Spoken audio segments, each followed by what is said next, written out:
Today we're going to talk about a handler stunt called the Buzz Backfield switch.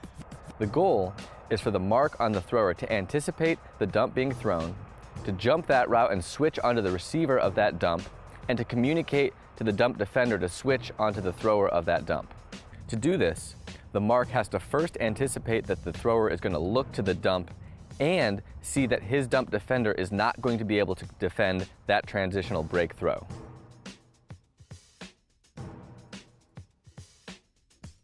Next, the mark has to follow the disc to the dump receiver and apply a mark that stops that continue throw to the break side. Finally, communicate that switch to the dump defender so he can recover onto the thrower of the dump. You'll know you're doing this right if you move the disc backwards without the offense able to advance it to the break side or to the open side and having the handlers have to reset over and over and over. Okay, now we're going to show you exactly how the Buzz Backfield switch works in the field. Here we have Sam in the middle of the field holding the disc. We have a vert stack, and we have Scotty lined up in the 45 degrees behind on the open side. Here, Cooper's playing in the open side, taking away any upfield throws, but what he gives up is Scotty's move behind the disc. Now, from where Cooper is, he can't catch up to that. Physically, it's impossible for him to get to that mark and apply the mark the way he needs to stop an easy around break. What the Buzz Backfield switch employs is when, again, Scotty comes to this backfield side, getting the dish. Idaho jumps that gun, follows the disc, and applies a mark.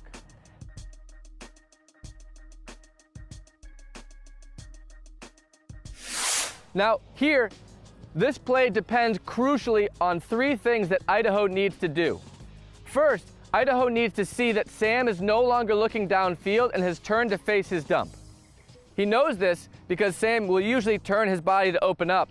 When Sam turns his body to open up, that throw becomes viable. So Idaho reads that. Two, he has to read where Cooper is. Idaho sees that Cooper is taking away the upfield and therefore is giving this up. If Cooper's playing close, so Cooper go close, if Idaho reads this and Scotty comes over, Cooper may be able to apply a mark or just stop the throw, and Idaho doesn't want to go. Finally, Cooper's back in the lane. If Idaho does those two things, reads that Sam has turned to face the thrower, no longer looking downfield. Two, the throw is open, Cooper is playing off. Three, Idaho needs to then jump the throw and follow it and communicate to Cooper, just like he did, that that switch is going to occur. That alerts Cooper to take the man, points to him, and allows Idaho to get to this break side. Finally, when that dish goes off, let's go back. Idaho did one last crucial piece, and this is, as that throw goes, Idaho checks behind him to see what the threat is. In this case, the threat came from the front of the stack.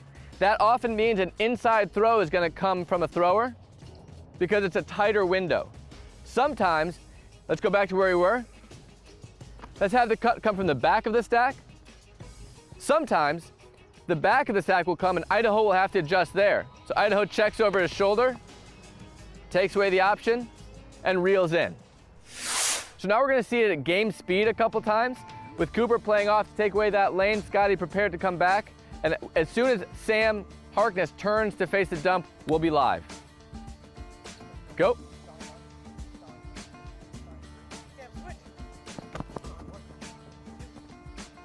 Good. And see, when Idaho applied that mark, he caused there to be one pump and a pivot, and that cut had to keep going.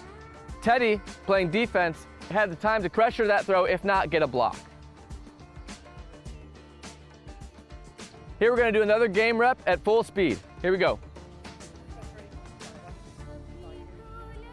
Idaho reads the play, sees the cut, this time from the back of the stack, stops it, and pause it here. Now you see, you'll know you're doing it successfully when the disc moved back, was stopped, and now you'll see the front of the stack is woefully out of position. A smart stack will adjust, but not all of them will, and this really gives the defense an advantage.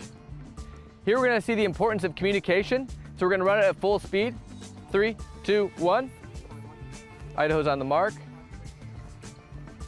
Here, pause it here.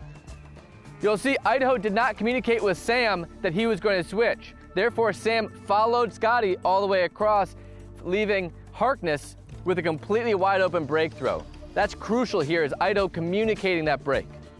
In addition, if coming in on a stop disc play, Idaho can actually communicate with Sam saying, I'd like to do a buzz switch here, be prepared for it. That makes everyone on the same page before the disc is even in play. So let's run that. Defense ready. Sam, be ready for the switch. 3, 2, 1. Stalling 1. Good. Stalling 2. Stalling 3. Switch. Yeah, they're completely ready. There we go. Here we saw a win for the defense, where in this case, there was a tough throw made, great play by the offender to even keep it in play. And if that wasn't made, now there's a massive gap between the handler with the disc, the dump, and even the front of the stack. That's a defensive win. Finally, you'll know you're doing this right if the handlers begin to communicate between themselves to change their dump patterns to counteract your switches.